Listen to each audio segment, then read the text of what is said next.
generalized understanding of the history of homosexuality and how it's been persecuted throughout history. And in particular, there has been a so-called epidemic of both homosexuality and autism. So you could say that with homosexuality, before, like, almost nobody was gay, everybody was having a husband, straight, a nuclear family, wife, husband, kids, and so on. And of course, not being that was very severely sanctioned, sometimes with prison, sometimes with that. Somewhere in the world it still is. And nowadays you have people being open about being gay, or have often in many countries you have same-sex weddings. To some people it's even excessive right now, and they will say no, there's a lot of LGBT propaganda, and it's everybody's turning gay because of that, and things like that, and everybody's being gay now. You kind of have the same thing actually with autism as well. 50 years ago, Leo Kanner was the first psychologist not identifying the definition that's early in the century, but the first person notorious for studying autistic people, and the one who kind of introduced the term in the West, who has been Leo Kanner, and his work is based on 12 children basically, which he did treat and analyzed, and it was believed to be a condition that happened like in 1 in 5,000 children, so extremely rare, and then it's been skyrocketing, and it went to 1 in 150 a few years ago, and now it keeps skyrocketing, and modern estimates counted like somewhere between 1 and 2% of the population, and there are some indications that it will actually be more, so it will be somewhere, some estimates are even up to like 10%, which I think is kind of too high, but it could be like somewhere in between those, the current established diagnosis being at 2%, and maybe something of this high bold, in my opinion, estimate of 10%. It could be somewhere like, I don't know, 3, 4, 5, maybe. I imagine something like that would be the case, but again, it could be wrong. I mean, I don't really know. We don't really know in general, so let's just keep it at more research is needed, but it probably is somewhere in that range. Now, okay, what does and this is actually what has been causing a lot of weird theories about what is causing autism. So we had this theory that vaccines cause autism, toxins cause autism, and so on. Because of course you have this sudden emergence of something that was like super rare, nobody had it. Nowadays everybody's autistic, so what the heck is going on? And I argue that that's exactly the same thing as, well, nowadays everybody's gay, and which again is not the case. Current estimates again vary. It's hard to say exactly. Let's say high bold estimates are around 10%. In terms of behavior, in terms of some degree of attraction, some studies have pointed out on 15-20%. So that will be like the high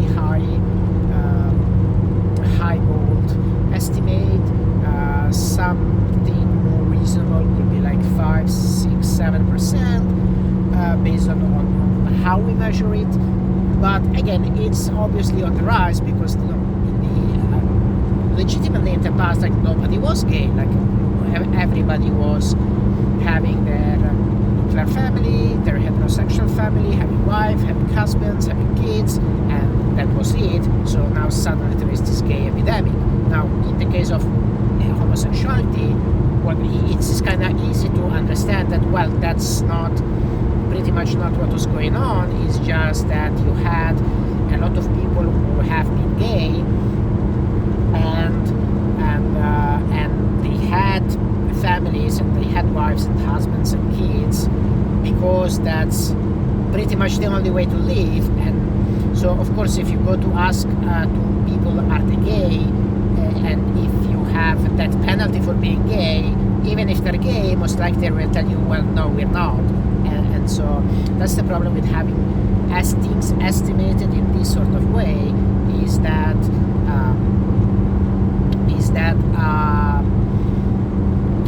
it's kind of akin to, say, police investigating whether who commits crime by going to ask them if they committed a crime. So it's like police going around and saying, oh, have you committed robbery? Have you committed robbery?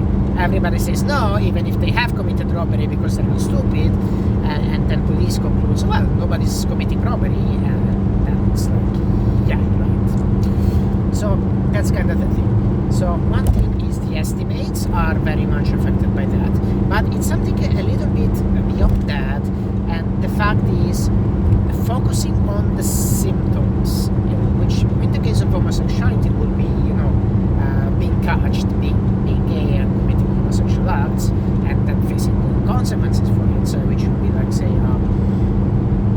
famous examples like Oscar Wilde, Alan Turing, famous gay people in the past who have had their families, had their wives, then at some point found out engaging sodomy with another man, and then now suddenly they're gay, they have become gay, and now we put them in prison. And so the point is, there is a difference between behavior and even more manifested behavior, public behavior, let's put it that way, or let's say behavior which is caught by the public eye and the inner experience. So again, it would just not make sense to say, suddenly Oscar Wilde, was a normal man, had a wife, had kids, and all of a sudden, actually not sure if Oscar Wilde was one of those with the family. I think so. I'll check it. Okay. Anyway, and all of a sudden, Oscar Wilde became gay, and now he's having sex with a man. What the heck happened? What made him gay? What's going on? And the obvious answer is behavior and the inner experience are two different things. So you can't be gay and you always know that you're gay. It's not like anything changed now suddenly you're gay. It's just that, particularly if the setting is such that you are rewarded for not being gay, or even, say, punished or imprisoned or killed for being gay, even if you are gay, you'll just try to not show it up, and therefore this identification of being gay with the public manifestation of the symptoms doesn't really make sense. And again, I'm speaking here as an analogy with this. I'm not saying that being gay is a symptom of anything. It's just a metaphor here. So now, going back to autistic people, we know that up to 94% of autistic people do engage in masking. Masking is a behavior, is basically a set of cognitive motor sensory behaviors which mask your autistic traits, makes you pass as neurotypical, makes you pass as normal, so people don't notice that there is something weird about you. So it could include having a set of pre-organized replies, having a set of behaviors, maybe having a set of copy-paste behavior. So you have, we are good at pattern recognitions, so we have oftentimes the ability of just detecting a pattern that's going there, we don't really understand it, but then we just do this copy-pasting of, okay, let me try to act the same way, we see that we are rewarded for that, so we can instinctively or consciously do that more. So one of the one of the parts, very common, ordinary part of being autistic is this process of having basically a script on how to act neurotypical, enacting it, and then people don't know. So it will be like having a conversation, and okay, here is the time where you put the unoriginal remark about the weather, is the part where you smile, you make eye contact, okay, keep having it, now off, because if you don't show the eye contact, you're not caring. But if you have it too much, then you're steering, so you take it off at this time. Now you put it again. Now you make some joke. Now you laugh in this way. Now you put your hands like this. If you're flirting, now it's the time. Now you put the hands on the shoulder, and all these sort of things. So neurotypical interactions are really very, very scripted. So it's like we autistic people tend to be seen as very rigid, having very too rigid rituals, being repetitive, and this is actually one of the reasons which made me never put the dots together of thinking, hey, I am autistic, because I don't feel like that at all. I feel that's what other people are like. And now then I realized that actually this is the autistic experience. We do feel like that. We do feel like it's very, very scripted and very, very rigid, but we can pick it up, and some of us can learn to imitate that and go along with that, and it feels like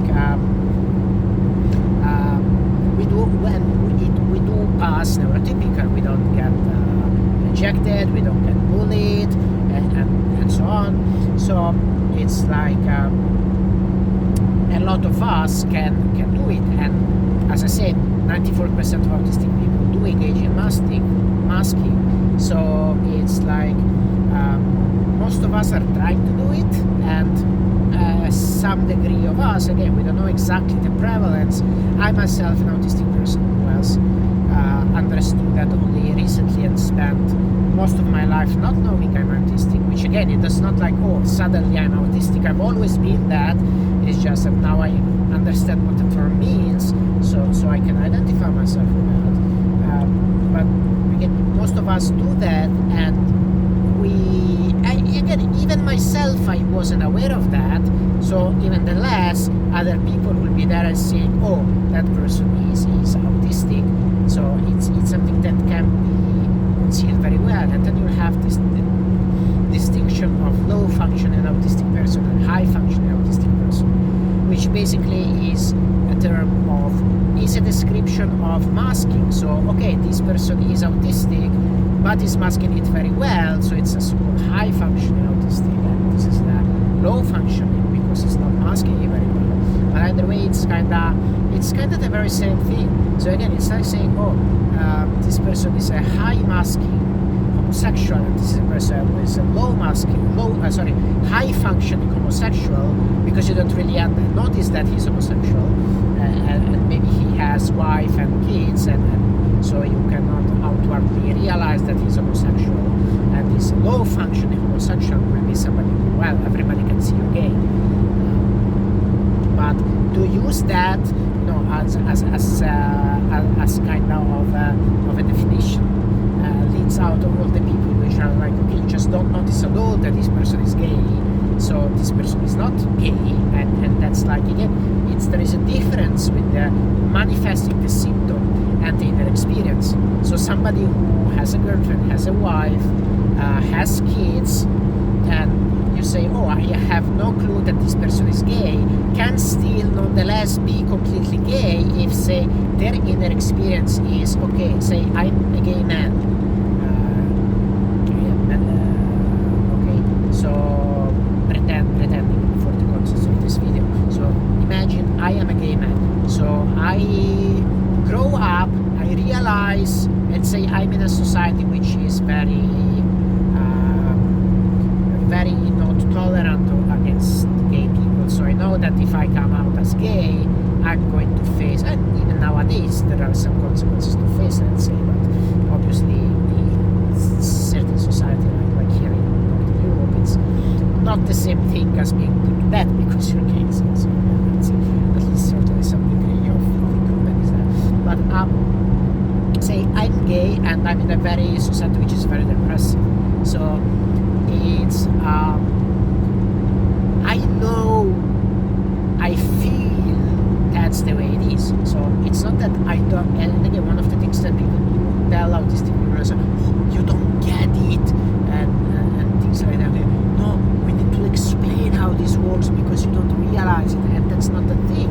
It's like you grow up, you see, and I'm a gay man in a society which is repressive against against gay people. I know, I get it, I see that what as a man, what I'm supposed to do is to like women, and then maybe I look at women and I see all the other boys going crazy about girls, and I'm like, I get it that this is what I'm supposed to do.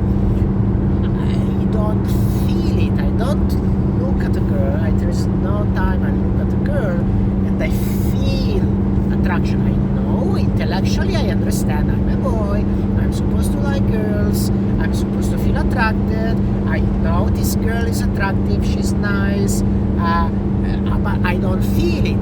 And maybe then instead I see boys and I do get it. I understand that I'm not supposed to like them. I will face consequences if I like them. I definitely know that's what is going to happen. Society is very well obvious about it. So it's not like, oh, but you don't get it. You will face consequences for that. That's what I saw. Yes, I get it. But again, inside me, I still realize I am different. I know that I'm supposed to like the girl, but I don't feel that. I know I'm not supposed to like the boys, but I feel that. So I know that I'm like this. This is who I am. Now, if the society is very repressive, I may not dare to go to talk to other boys and show my feelings first, because I know that most likely I will face consequences for that. So you keep it inside, and maybe due to the societal pressure, you haven't started dating a girl, you don't really ever feel anything about it, but okay, you just get along so you don't face the consequences, and then maybe you marry, you have kids, you have a family, you're happy about a family life, you don't really feel that romantic, that sexual spark there, but outward, you could be described as, you wouldn't be diagnosed as a gay person because you're not showing it outside. Yet the inner experience is exactly the same. So it doesn't really make sense to describe this person as being not homosexual. It's just that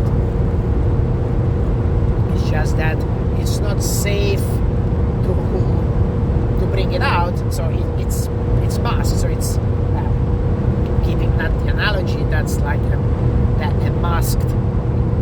high masking gay person. So and then maybe, okay, at some point I just really feel frustrated, I just really feel I need to have this expressed, so I may find a lover who is another boy, and then we get caught, and then we are in prison or a kid or whatever it is, and then it's like, oh, now this person has become gay, and it's like, it's really misses the point. That's the thing. So for instance, going back to the autistic experience, let me finish this with two of my own experiences of this whole, oh, but you just don't get it, this is how it works, this is how you're supposed to do, and this is how you're supposed to think and feel. And I'm like, yeah, okay, it's not like I don't get it, it's just, it's something different. It's just there is this mismatch between the inner experience and the external response. And this is why it doesn't make sense to describe autism as a set of deficiencies and symptoms. So I make it to two examples. One is studies, the second is dating. So I'm going to the first one, studies. It's always been very clear for me that masking is very important in studies because my mind works differently. I am a hyper-analytical, critical thinker. I'm extremely curious. If there is something that I got excited about, I want to learn everything about that subject. That's very common in autism people. It's so good that they have this different special interest. And there is actually one of the theory of autism, which is monotropic theory, where it explains autism as having these very focused, specialized attention tunnels, which we get caught into, and then when we have this special interest in something that completely captivates our attention, so we want to learn everything about it, and we're a little bit hyperactive and hyper-focused and hyper-intense about learning anything about it. So I'm like that, and it became very clear in that this is not very appreciated in the context of studies, because oftentimes it ends up you know about the subject more than the teacher, and the teacher doesn't like that. Sometimes you make a connection with things which are not specifically in the curriculum of that subject, or it's related to another subject, and the teacher will be, no, I teach this subject, I teach this curricula, I'm not interested about anything else inside that, so I'll keep it off, and things like that. Oftentimes, a lot of, and I mean, I made my thesis in my degree in psychology about everything that's wrong in the field of psychology, because I was so pissed about having to just regurgitate and repeat these old, disproved, debunked knowledge, because when I do that in my head, it's like I know a lot. Okay, I have learned a lot about that subject, and when I discuss a study, for instance, and probably, particularly if it interests me, I will have learned about all the counter arguments. I will have learned about the fallacies in there. I will have learned about all about the studies to debunk it. So it's like oftentimes it just feels like I'm just regurgitating what I'm being told in the textbook. It just feels like I'm being extremely superficial. I'm not being precise. I'm not being accurate. I'm being just full of BS most of the time. And I learned very well that the way to succeed in academia is to be full of BS, basically. So that's the thing. Now, I know, again, I get it, that's how it works. I get that I'm rewarded for being full of BS. And if I want, I am perfectly capable of carrying it along. So, for instance, I did take my degree in psychology, probably not because I really care, because I think most of the field is BS. Academia, the way academia is run is like the last place in the world where I want to be, because it's just so annoying and frustrating. I know, though, that for my family it was very important that I get a degree. So what I did is to make them happy, I wanted to have the degree and I wanted to have full marks.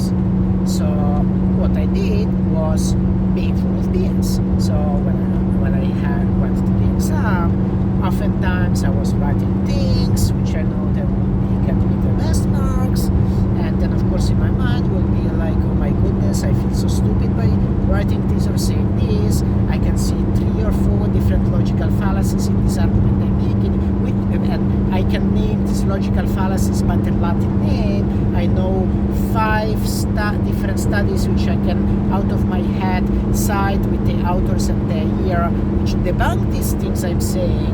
But shut up, get the reward, get the full grades, and you're doing it to make your family happy.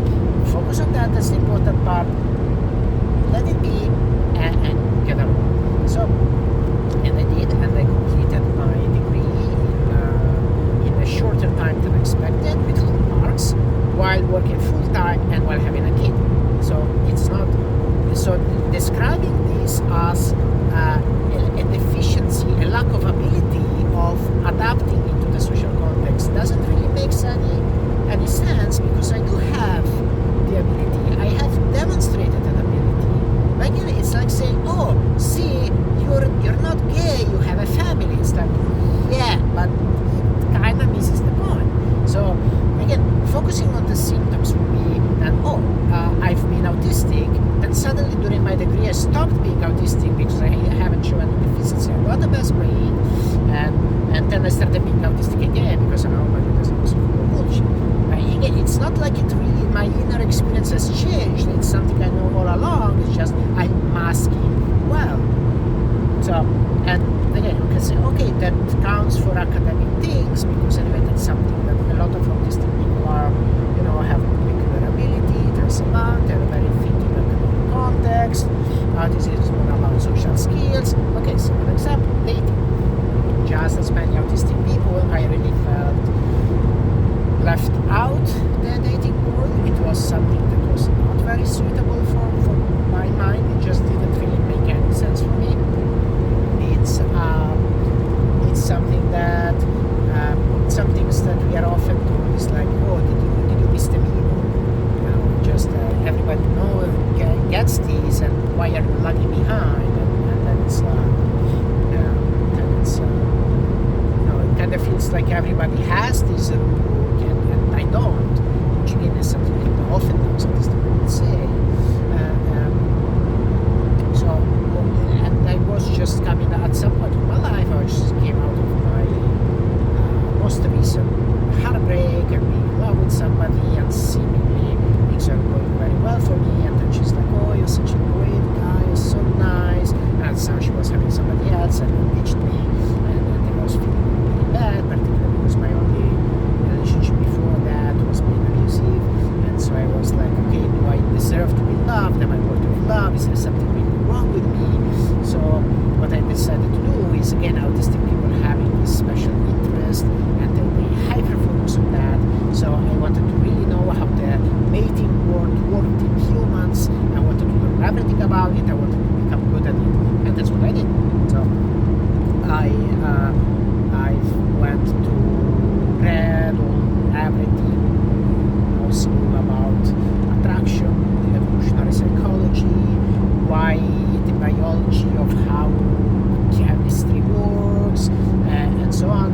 I took classes from dating coaches, read everything that's been written there about men, women, gender differences, men are from Mars, women are from Venus, and blah blah blah, and so on, and put it in practice.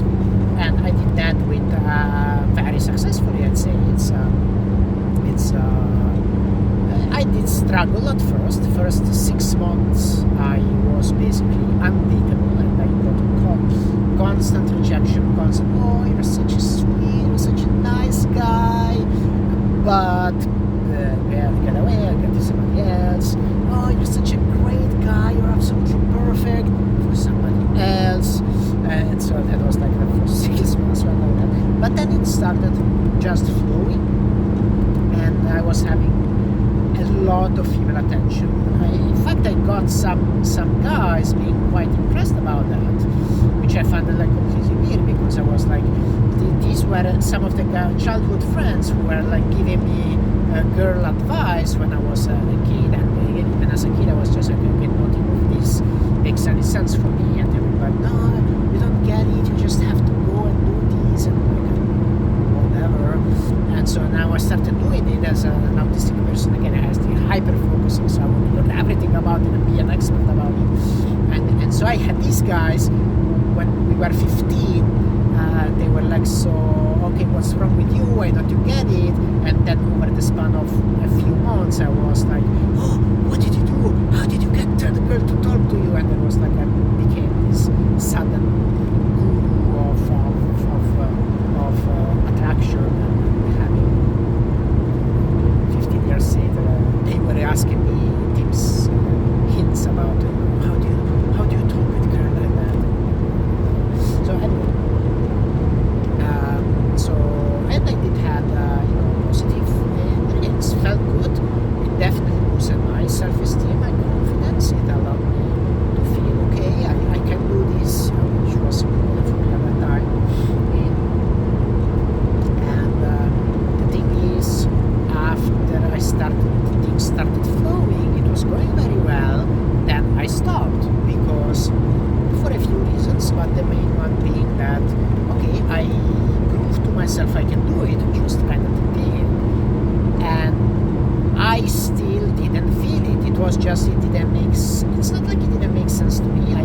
It's kind of, as I said in the beginning, I understand it intellectually. It's like when you're gay, you can, okay, I'm not gay, it was just an example, but say if I see a very attractive man, I can tell you, oh, I get it, he's a very attractive man. It just, I don't feel anything for it, so it doesn't make me feel anything. I understand why women are all hot for him, or gay guy are all hot for him. I'm not. I understand, I get it. It's not like, oh, you just don't get it. I do get it, I just don't feel it. So it's, again, same thing. This whole dating system was, I understood it, I was into it, I was successful in it. I just felt it was not me, it wasn't suitable for me. So again, if we describe being autistic as a set of symptoms, as a set of deficits, as a disorder, as a set of disabilities, then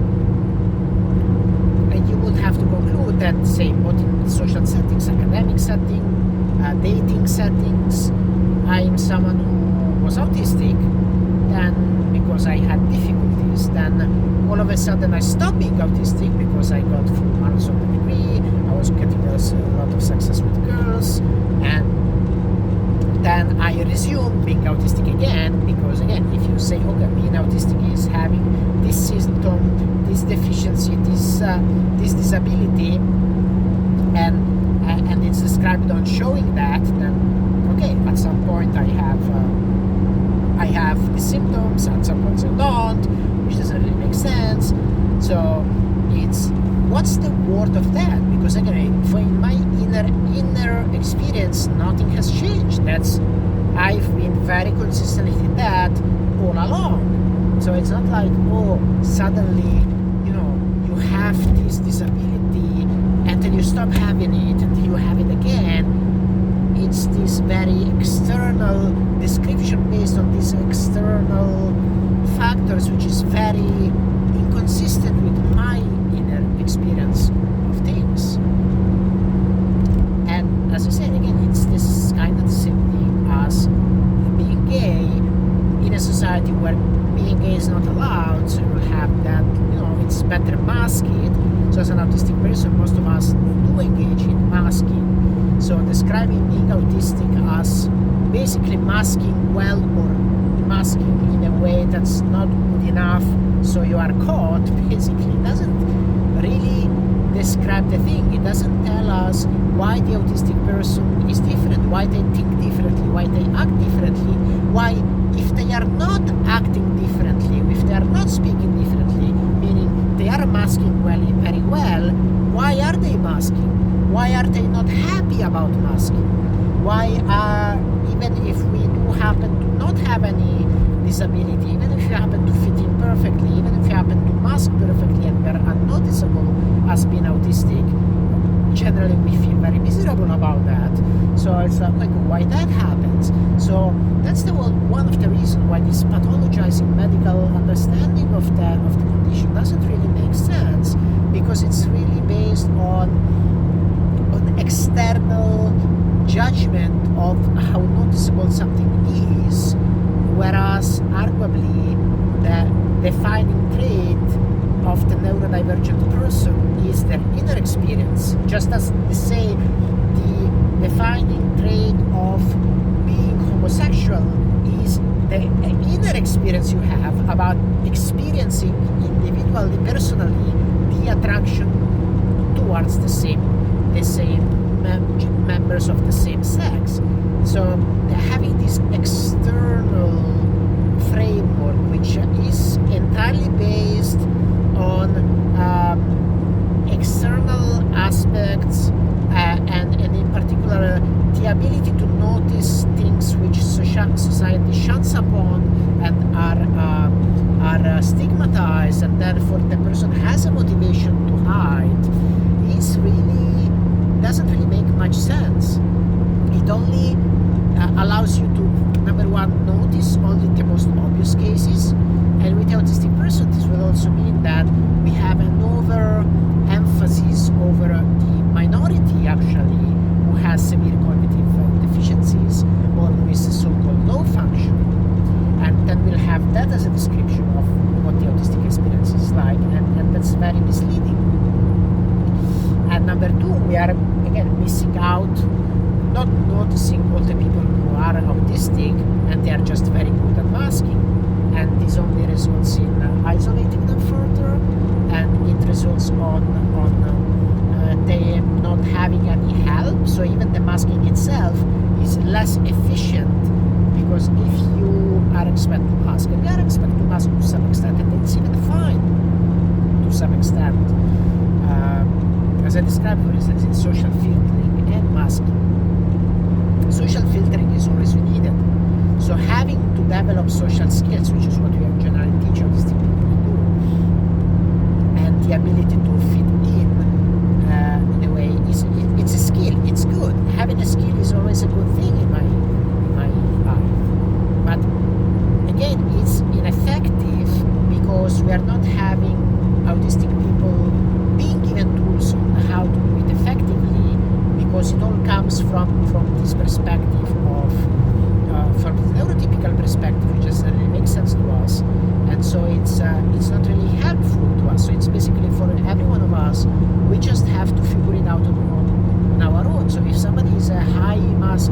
high masking autistic individual.